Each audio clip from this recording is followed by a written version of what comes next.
Assalamualaikum warahmatullahi wabarakatuh. Perkenalkan, saya Bu Okti, pengampu mapel kejuruan KWU kelas 12 DPIB 1 dan 12 DPIB 2.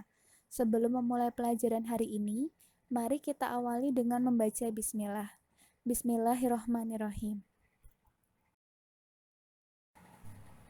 Kita masuk ke materi perencanaan rumah tinggal. Pada proses dibangunnya sebuah bangunan, proses paling awal disebut dengan perencanaan. Sebelum menggambar denah, sampai dengan membuat 3 dimensi desain, semuanya dimulai dari proses perencanaan. Untuk hari ini, kita akan mempelajari bagian pra-perencanaan rumah tinggal, yaitu dasar perencanaan dan analisa bangunan. Mari kita mulai. Pra-perencanaan. Yang perlu dipahami dari perencanaan arsitektur, yaitu sebuah kegiatan merencanakan dengan pemikiran yang diarahkan pada pencapaian hasil optimal, sehingga pelaksanaan pembangunan nantinya akan mencapai sasaran. Yang akan dipelajari dalam tahap pra-perencanaan diantaranya mengenai dasar-dasar perencanaan, analisa bangunan, dan analisa site atau tapak. Mari kita masuk ke dasar-dasar perencanaan arsitektur. Pada bagian ini akan dijelaskan mengenai proses dan syarat-syarat dasar dalam perencanaan. Bagian tersebut adalah proses perencanaan arsitektur, yaitu dimulai dari penugasan, lalu survei, setelah itu analisa, lalu konsep, desain, dan terakhir adalah pelaksanaan. Tahap paling awal adalah ketika arsitek atau perencana bangunan diberi tugas oleh klien. Tahap tersebut adalah tahap penugasan.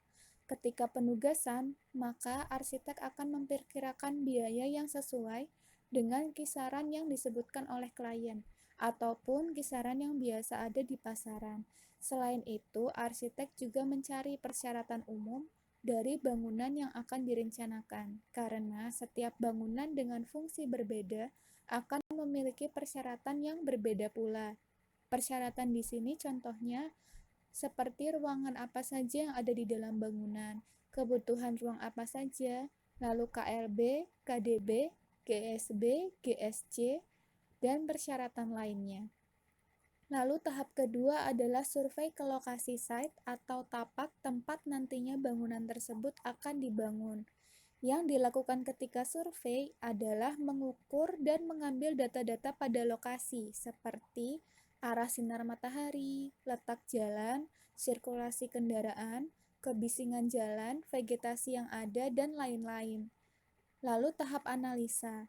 Tahap ini adalah tahap di mana data-data dari survei dianalisis sehingga bisa mendapatkan satu konsep terbaik yang nantinya digunakan sebagai acuan desain. Sehingga analisa ini adalah bahan untuk mendapatkan sebuah konsep. Biasanya konsep dapat tercipta setelah menganalisa hal-hal seperti sosial ekonomi atau budaya di daerah site, menganalisa keadaan site, menganalisa arsitektur atau bangunan yang cocok, dan menganalisa komponen struktur dan bahan yang sekiranya akan digunakan. Tahap konsep. Tahap konsep di sini adalah arsitek sudah memiliki satu konsep yang akan digunakan untuk mendesain bangunan. Sebenarnya boleh dibalik, desain dulu lalu konsep ataupun konsep dulu lalu desain. Biasanya setiap perencana memiliki perbedaan di bagian ini.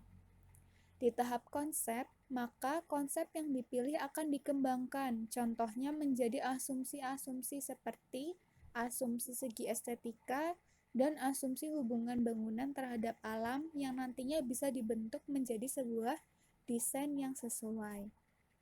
Tahap selanjutnya adalah desain, dan yang terakhir adalah pelaksanaan.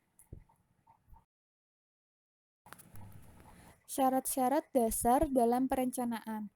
Untuk bagian ini, bisa kalian baca sendiri setiap poin-poinnya.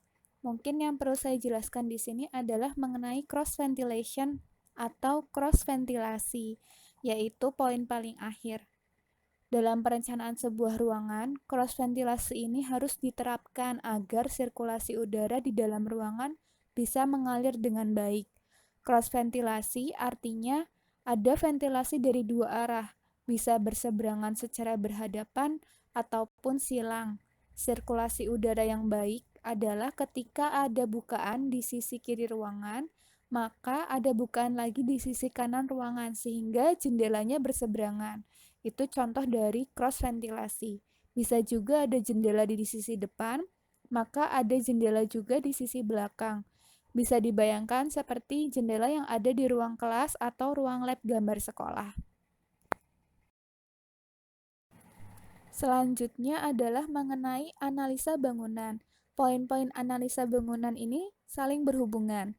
Prosesnya dimulai dari atas sampai bawah, yaitu dari hubungan aktivitas dan penghuni, hubungan aktivitas dan ruang, persyaratan ruangan, orientasi, zonasi, sifat, kebutuhan, hubungan ruang, dan sampai ke organisasi ruang. Ini adalah hubungan aktivitas dan penghuni yang sudah dibuat menjadi bagan arsitektural. Bagan ini dibuat dari data survei yang didapatkan oleh arsitek mengenai aktivitas apa saja yang akan dilakukan oleh penghuni di dalam rumah tinggal. Cara membaca bagan tersebut adalah bila ada titik hitam, maka artinya terdapat hubungan antara penghuni dan aktivitasnya. Misal milik ibu, bisa dibaca bahwa ibu aktivitasnya diantaranya tidur, makan, mandi, masak, jahit, membaca, duduk, menerima tamu, menonton TV, dan rekreasi atau bersantai. Sedangkan aktivitas yang tidak dilakukan ibu adalah cuci, studi, setrika, simpan alat, dan pertamanan. Aktivitas setiap penghuni akan berbeda-beda antara satu keluarga dengan keluarga lainnya. Yang digunakan sebagai analisa adalah aktivitas dari keluarga klien. Ini adalah hubungan aktivitas dan ruang yang sudah dibuat menjadi bagan arsitektural. Bagan ini dibuat dari data survei yang didapatkan oleh arsitek mengenai semua aktivitas yang akan dilakukan oleh penghuni di dalam rumah tinggal, sehingga arsitek menganalisa ruangan apa saja yang dibutuhkan.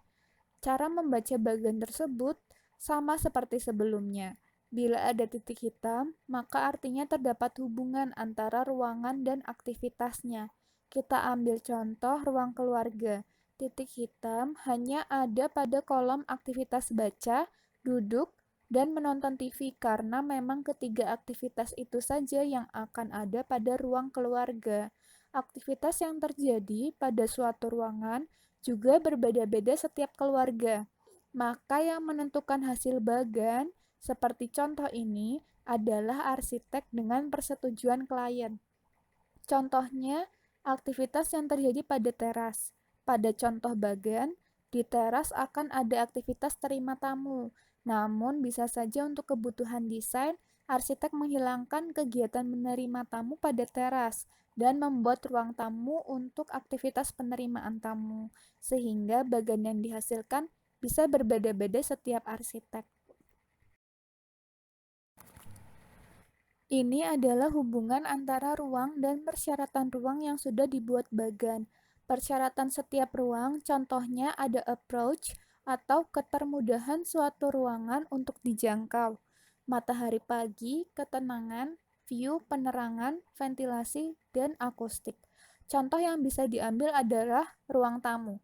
Persyaratan untuk ruang tamu diantaranya perlu mudah dijangkau, lalu view yang bagus menuju luar, penerangannya baik, dan ventilasinya yang baik. Ini adalah tabel mengenai orientasi, zonasi, sifat, kebutuhan, dan hubungan ruang. Tabel ini adalah tugas kalian hari ini, sehingga silakan dipahami. Orientasi ini artinya letak zona tersebut ada di bagian mana. Misalnya, denah biasanya arah utara selalu mengarah ke atas. Lalu ruang tamu kalian ada pada bagian bawah, berarti ruang tamu tersebut orientasinya ada pada area selatan, seperti itu. Lalu zonasi bisa terbagi menjadi 4, yaitu publik, semi-publik, privat, dan operatif. Sifat dari setiap zonasi bisa kalian baca di tabel, dan ada penjelasan lebih lanjut pada bagian organisasi ruang nanti. Publik sifatnya terbuka dan untuk umum, sehingga orang luar boleh dengan mudah masuk ke ruangan ini. Contohnya adalah teras dan ruang tamu. Semi-publik sifatnya setengah terbuka dan diperuntukkan untuk keluarga. Setengah terbuka di sini bisa dimaksudkan tidak terlalu terlihat dari luar dan orang luar tidak mudah masuk ke ruangan ini. Contohnya adalah ruang makan, ruang keluarga, ruang istirahat bersama, dan taman yang berada di dalam rumah. Privat sifatnya tertutup, yang artinya hanya pemilik ruangan tersebut yang boleh masuk ke ruangan ini. Orang lain tidak mudah mengakses atau perlu izin dari pemilik untuk bisa mengakses ruangan. Biasanya dibatasi dinding dan pintu.